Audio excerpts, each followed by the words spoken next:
Good morning, everyone. Um, uh, this is a, I don't know, special video maybe. Special for me, probably more special for me than special for you. Because suddenly I've realized that this year, this spring, this is like 20 years since I started uh, practicing qigong. When I first met my teacher, it was exactly 20 years ago. If memory serves me correctly, I was 17, now 37, so it should be 20 years ago. It was spring. I guess it was April, not March. This year, March is very warm and it's nice. But that year it was 2005, I guess. Yeah. Uh, it was like April, mid April, somewhere like that. Um, and you'll probably remember that uh, meet meeting the fact of meeting the teacher like, would leave in my heart. For the rest of the life. And it's very interesting. Like I've been mentioning that, like doing qigong like 15 plus years, then realizing that it's probably more, and then saying like doing qigong for almost 20 years. And yeah, literally yesterday, I realized that it's not nearly 20 years. It's like exactly 20 years. So maybe without a month or so. So say 20 years. And this is very interesting because um, I remember there was one training. The teacher has been showing some inner steps, some inner principles to the students, and he used to like uh, put yourself into a certain state of proper form where the chi flows internally. You suddenly realize how things are done, and that was the matter of some specific inner effort, specific inner power. And he told me, I cannot show you this because you didn't yet um, earn this kind of power within your life. You didn't yet earn this power. That was his words. Those were his words. And back in the day, I was very surprised. Well, I was like 17 years old. Yeah, obviously I didn't earn anything back then. Yeah, just wind blows. Sorry.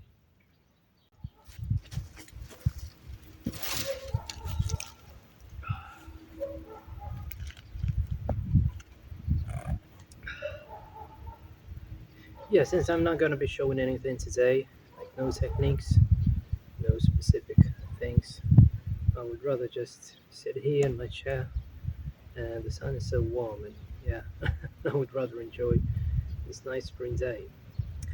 So yeah, back in the day, I didn't earn anything, and it's quite interesting that um, on the one hand, you need to earn a lot within the life to realize some inner stuff, but on the other hand, what is even more interesting is that um, it's always an exchange.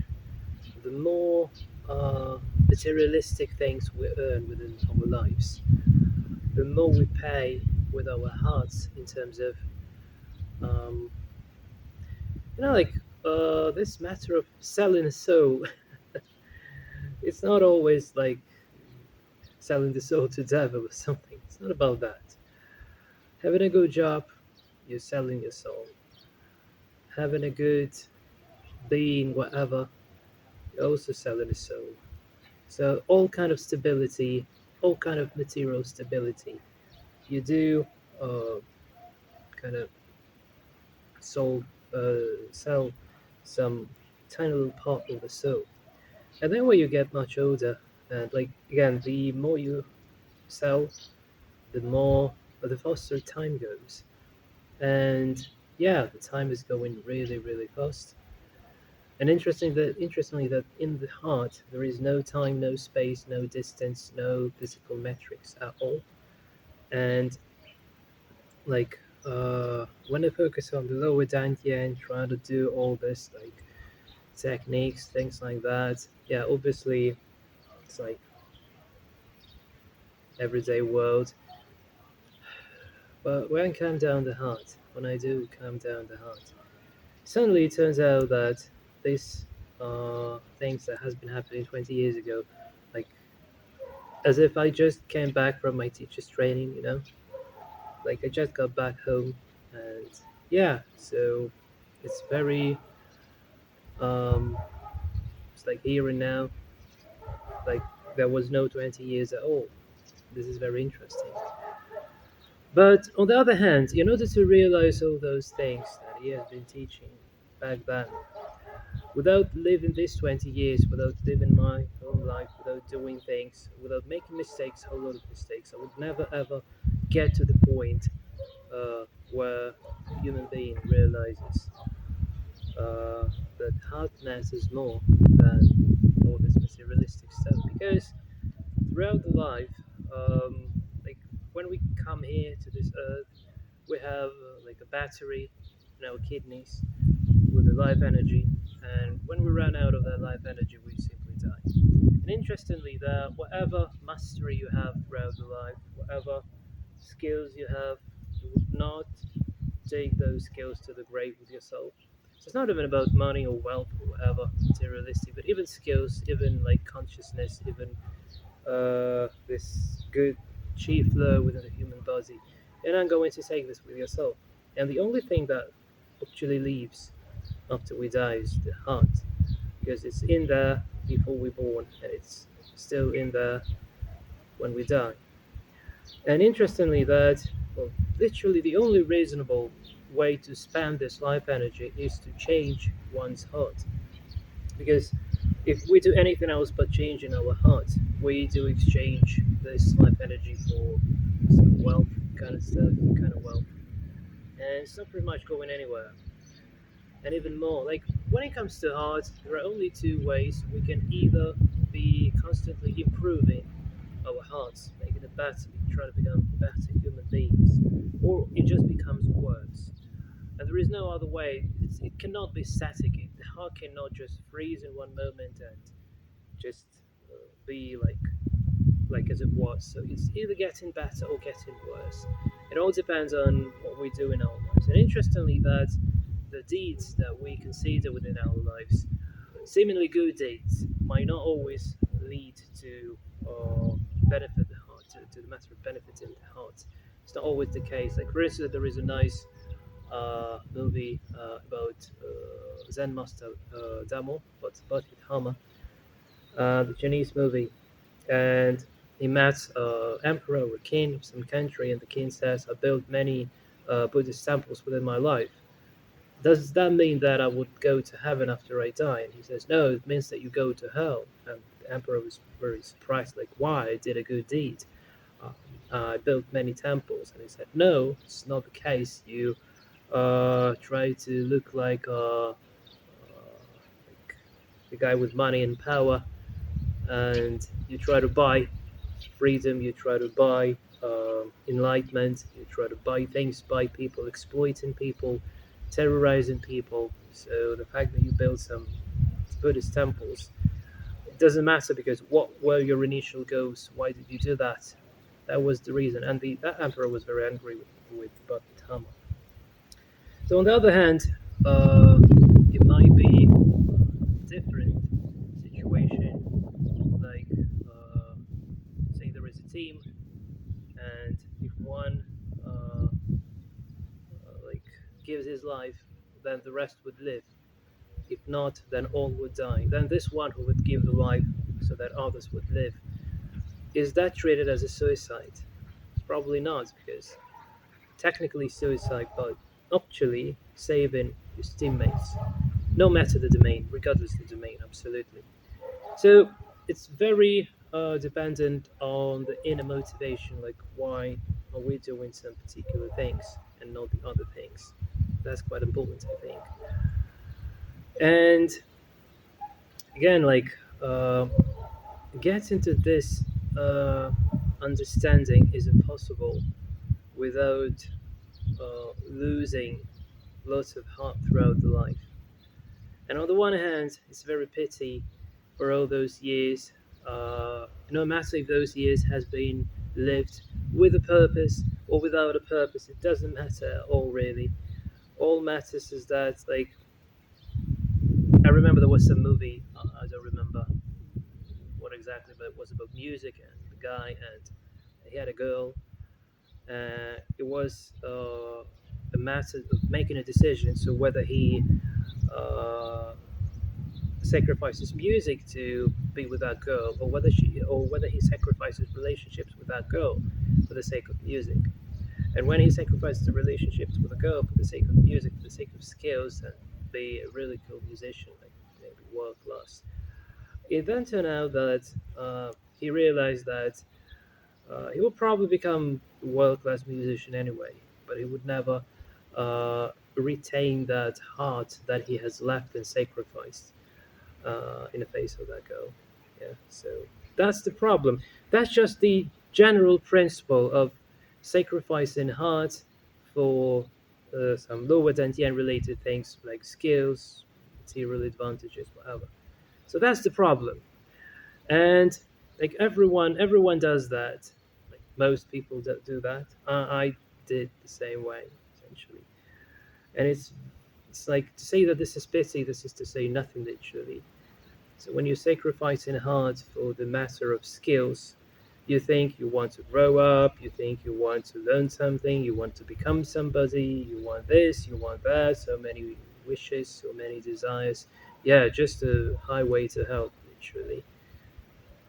And before you get done with this, because before you get full with this, all this materialistic stuff, before it starts make you, before it makes you sick and tired of all this stuff, before you realize that the only true important things has been sacrificed like many years ago and would never get back, and that hurts a lot, really. That hurts so much. And when you understand that, when you feel that, then you suddenly realize that another pivot point in your life, and you can actually do the opposite. You may now sacrifice all this materialistic stuff that is worth nothing, literally, for the sake of heart. And another interesting principle, I would say, so we have quite a selfish understanding of love-related things, I would say. So we usually want so that somebody loves us because we feel good after. We feel like we have lots of powers. We can improve our skills. We can exchange somebody else's love for some, let's say, skills. Yeah, but this actually hurts those people who love us because it's like somebody's giving a treasure to you, and you just spend this treasure for shit, literally for shit. It's for nothing. Yeah. Because that treasure was not given for you to exchange it for some materialistic stuff. It's like priceless, priceless. Something has been spent to buy a cup of coffee, something like that. So you had a priceless treasure, but you spent this to buy a cup of coffee. You drank it, you forgot it, and that's it. And all those skills are like that cup of coffee. It's not really going anywhere.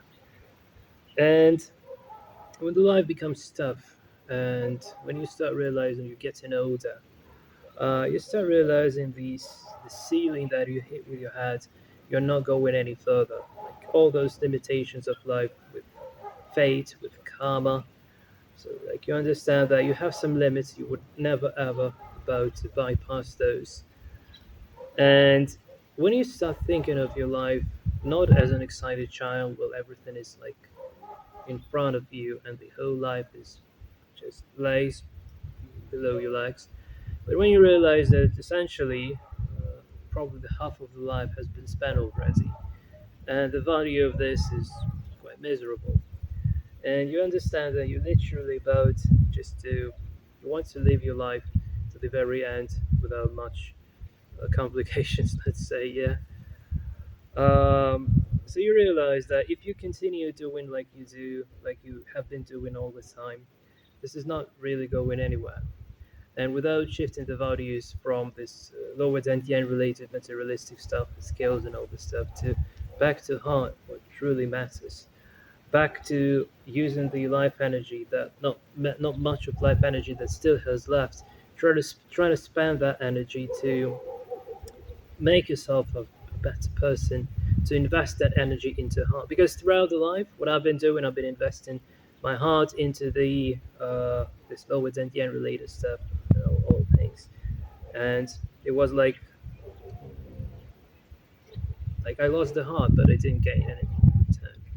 Or what I did gain in return, I would gain it anyway. There is a nice interview with Mike Tyson, who's been talking about his his title of world champion in boxing. He said like I would have became I would become world boxing champion anyway. I just that was my fate, but I made so many things that uh, sacrificing life for the sake of this championship. But that was so wrong, and I lost so much, he said, because he said like I would become world champion, world boxing champion anyway. I don't need, I shouldn't have done that. All the redundant stuff. I sacrificed my life, he said. Something like that. It's not exact quotation, but you may find that interview online. It's quite famous. So it's the principle. It's the principle when like being young, trying to prove something to yourself, to others. This is so stupid. This is so childish, stupid, in infantry. This is like, mm, this is horrible, really. But interestingly, that the heart has a nature of like there is no time, there is no space, and before we didn't die yet, until we're still alive, uh, we can start doing the opposite. We can start investing our life energy into developing of our heart. And this is essentially what the this Daoyin Heart Set is all about. So this is about, yeah, obviously regulating the blood pressure, calm down the heart for the sake of health, having some heart related issues might get resolved. But that's just that's just mm, the consequences of the fact that like you working out your soul, your heart center. So blood pressure will get regulated automatically. It's not a big deal to regulate the blood pressure. You don't particularly need a heart to regulate the blood pressure. You can just do some walking qigong steps. That's literally enough. Just any kind of exercising essentially can help regulating the blood pressure naturally. There are so many ways to do it. So downgrading the Daoyin Heart Set just for coming down the heart and regulating the blood pressure is a little bit too shallow, I would say. It's too shallow. So the deeper meaning, the deeper goal is to not just work out this magical channels, heart channels related, and all this magical kind of 12 channels. It's more about working out the heart center. It's more about working out the heart center. And it's interesting that uh, as I was talking about this selfish attitude towards the fact that when somebody loves you, yeah. So that's the mechanism of exchanging someone else's love for uh, material wealth. It doesn't matter whose love is it, your loved one, your teacher, your parents, your whoever. It doesn't matter. Just a principle. Like the child is born, the mother loves him. It's the matter of exchanging mother's love into child's ability to walk, talk, study, do something, achieve something in life. That's just the principle. And it's also important, yes, without this, and unfortunately, we cannot jump over this, we cannot bypass this. And this loss of uh, this initial like good attitude from other people to you is unavoidable. Just probably anyone loses that. That's it's not okay, but I think that cannot be avoided. But an interesting thing is that We ourselves, we can become those who love. And this is not directed towards a particular person. You don't need to love this woman, this cat, this this man, this like your father or mother, depending on whether you're man or woman. Love your partner. It's not about that because mm, it's not much of the heart really. Because it's more like uh, so the mechanism when you start spending your life energy to make a better heart, that what helps you start using heart as a, let's call it a love generator, light generator, um, like happiness generator. You start generating for other people. It's not exactly for other people like I'm trying to do some, something good for other people. It just happens automatically. I'm not thinking about other people when I'm doing this. Yeah, it's just the inner mechanism. So you start using the lower dantian and the life energy to cultivate the heart, and you start shining.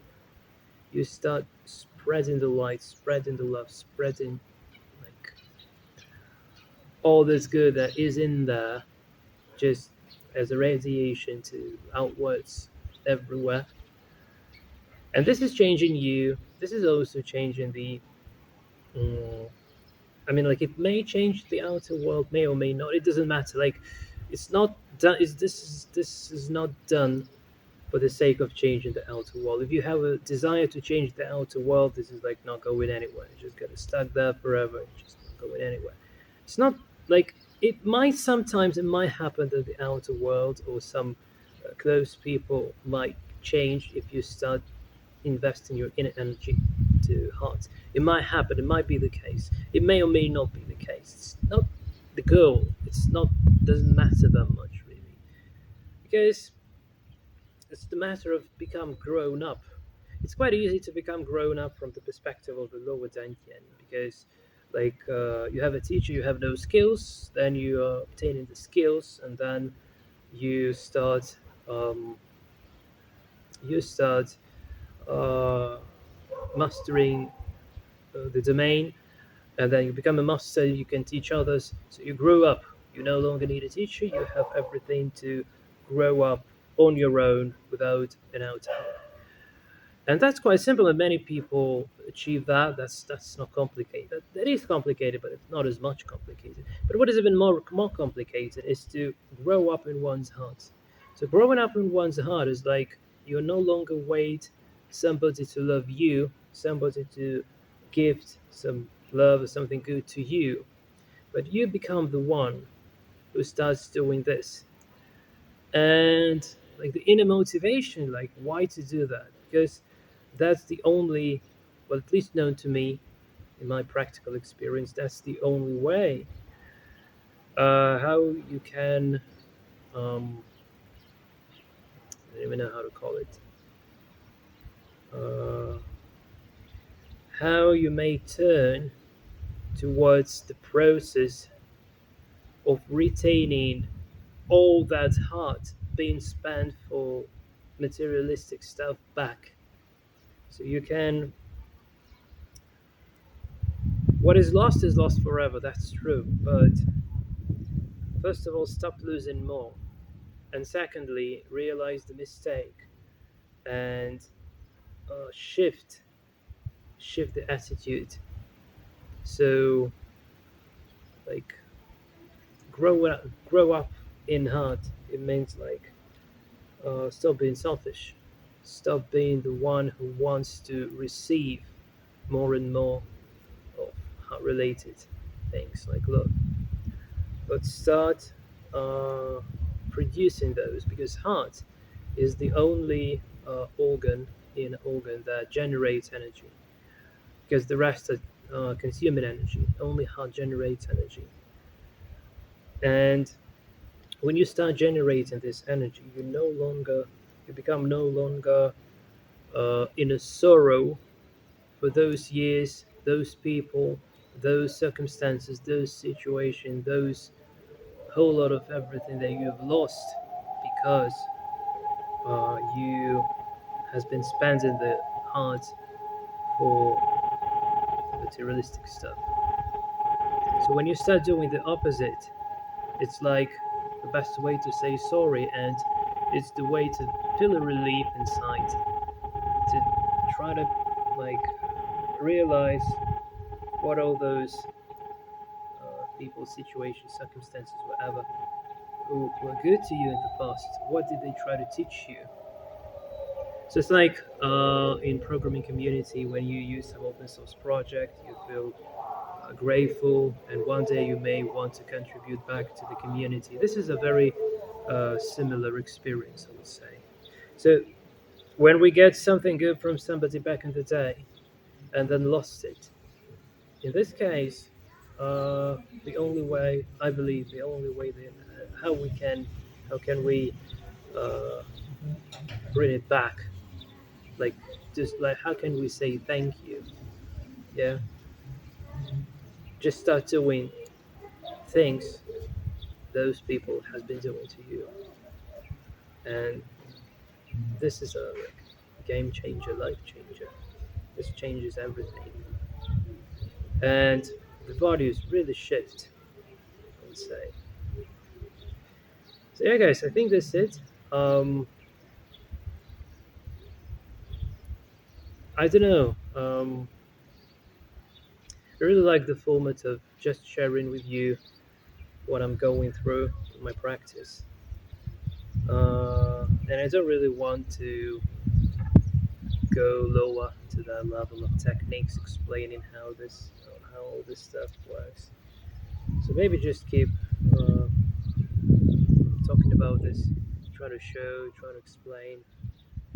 But again, today is a special day for me. But not exactly today. I mean, I decided to dedicate this video to talk about these things.